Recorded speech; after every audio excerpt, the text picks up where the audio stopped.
बिहार के पूर्णिया जिले से एक बहुत बुरी खबर सामने आ रही है, जहां पे 7 जुलाई को एक ही परिवार के कुल 5 सदस्य को गांव वाले मिलकर जिंदा जला देते हैं और वहां से फरार हो जाते हैं।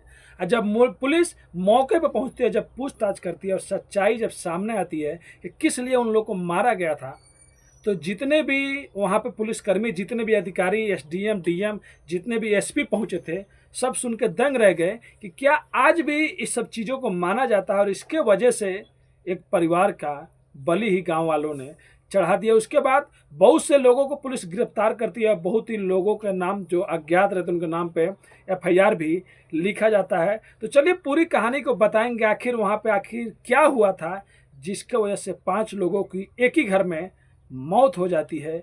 अगर उसमें का एक बेटा नहीं भागता और पुलिस के पास नहीं जाके बताता तो शायद वो भी बेटा नहीं बच पाता। तो चलिए पूर्णिया जिले की पूरी कहानी आप लोग को बताते हैं। तो नमस्ते, आदाब, सत श्री अकाल। आज की जो सच्ची घटना मैं आप लोग को सुनाने और बताने जा रहा हूँ, ये बिहार प्रदेश का एक जिला लगता है पूर्णिया, और पूर्णिया जिला का ही एक थाना लगता है मुफस्सिल। वहीं से थोड़े से दूर पे एक गांव है, उसी गांव की ये बात है। बात 3 जुलाई की है, जहाँ पे एक बच्चे का तबीयत अचानक खराब हो जाता है और उस बच्चे को गांव के ही एक लड़के के पास लेके जाते हैं, जो डॉक्टर मतलब देखता उगता है। उसके पास लेके जाने के बाद कुछ होता नहीं, वो बच्चा दम तोड़ देता है। और 6 जुलाई को ही फिर से एक बच्चे को उसी आदमी के पास लेके जाया जाता है, जिसका तबीयत अचानक खराब हो जाता है।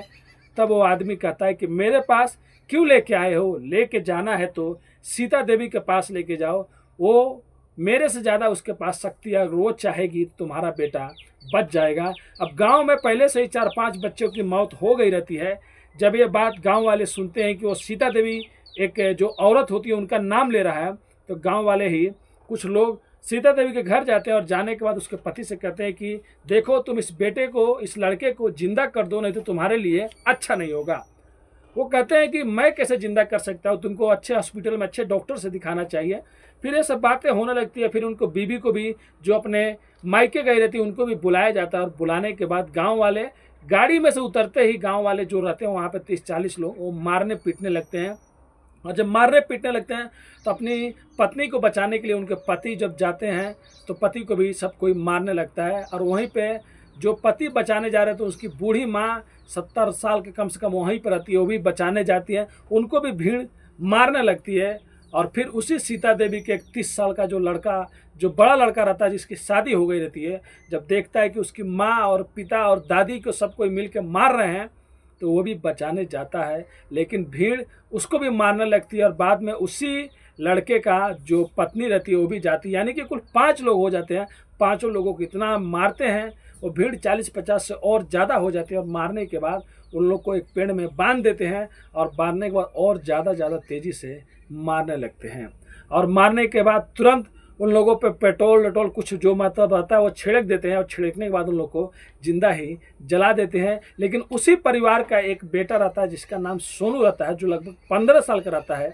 वो कहीं पे छुप के सब चीज़ देख रहा था, वो सामने नहीं जाता है कि उसको भी भीड़ मार देगी। और भीड़ वैसे भी ढूंढ रही थी उन लोग को मारने के लिए। और जो इनके परिवार था, जो मतलब पटीदार लोग थे, उनको गांव वालों ने धमकी दे कर रखा था, अगर तुम लोग घर से बाहर निकले, बचाने के लिए निकले, तो तुमको भी हम लोग नहीं छोड़ेंगे। उसके बाद वो सब लोगों को मार देते हैं। तभी कोई महिला उस बच्चे को देखती है और कहती है कि बेटा यहाँ से तुम भाग जाओ, नहीं तो भीड़ तुमको भी मार देगी। वो जो छोटा बच्चा 15 साल का रहता है सोनू, वो दौड़ता रहता है। लगभग रात को 10 बजे की बात शुरू होती है और सुबह 5 बजे वो पुलिस थाना में पहुंच जाता है और वहाँ पर जाकर रोने लगता है, चीखने लगता है, चिल्लाने लगता है और पुलिस से पूरी अपनी आप बीती सुनाता है। तुरंत वहाँ के जो एसएचओ होते हैं, तुरंत बड़े बड़े आला अधिकारियों को बताते हैं। तुरंत खबर आग की तरफ फैल जाती है। डीएम हो गए, एसडीएम हो गए, कमिश्नर हो गए, यहाँ तक कि जितने बड़े अधिकारी रहते हैं सब उस गाँव में एक ही बार फोर्स लेके पहुंच जाते हैं।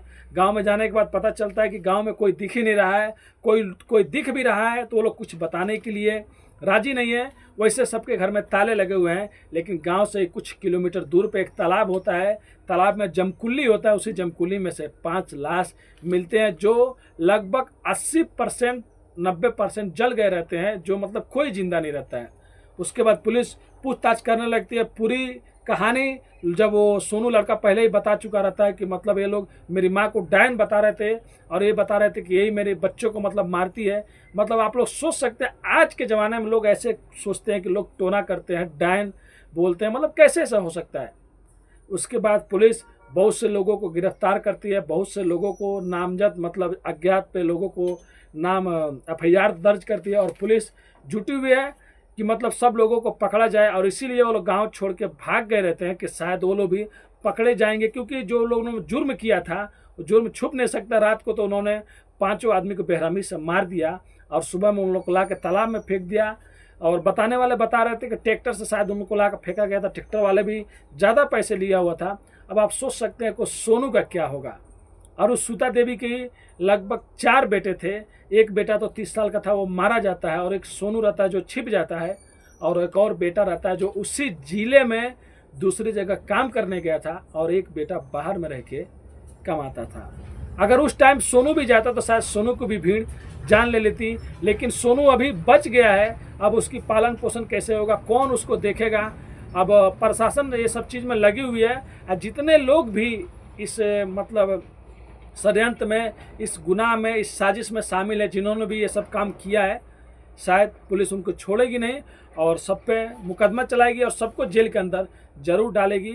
लेकिन ये सब चीज़ जो 1999 में भी ये माना गया था, ये सब चीज़ होता नहीं है। फिर भी आज के ज़माने में लोग, जहाँ पे साइंस है, टेक्नोलॉजी है, यहाँ पे भी लोग आज टोना को, भूत को मानते हैं। अगर कुछ प्रॉब्लम था तो पुलिस को बताते, लेकिन कानून को हाथ में लेने की क्या ज़रूरत थी।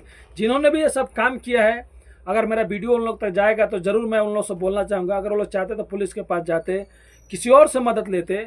लेकिन अभी जो उन्होंने जो गुस्से में कर दिया, अब उसकी उन लोग को भरपाई जरूर करना पड़ेगा। वो लोग जेल में रहेंगे, जेल में सड़ेंगे, वो भी 1 2 नहीं 5 एक ही घर का कत्ल हुआ है। तो सोच सकते हैं आज के ज़माने में भी लोग ऐसे हैं जो टोना, भूत, डायन और ये सब चीज़ों पर विश्वास करते हैं। अगर ऐसा होता तो यार कोई भी दुनिया में बचने वाला नहीं रहता, क्योंकि हर एक दुश्मन को ऐसे ही मार देता और मरवा देता। तो ये थी कहानी बिहार प्रदेश की जिला पूर्णिया का, जहाँ एक ही परिवार पूरा एक ही रात में बिखर जाता है और गांव वाले कोई भी सामने नहीं आता। कोई भी रात को ये नहीं सोचता कि चलो पुलिस को फ़ोन करें, उन लोग को बचाया जाए।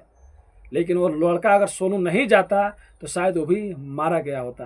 तो ये कहानी सुनाने का उद्देश्य किसी का भी दिल दुखाना नहीं है, बस आप लोग को जागरूक करना, आप लोग को सचेत करना। अपनी कहानियों के माध्यम से कहीं भी रहें तो स्वस्थ रहें, सेफ रहें, और बहुत जल्दी किसी पर भी विश्वास नहीं करें, और अपना राज रखें। क्योंकि कई बार ऐसा भी होता है कि राज बताने के बाद भी कई ऐसे मतलब कांड हो जाते हैं, कई ऐसे मतलब मर्डर हो जाते हैं।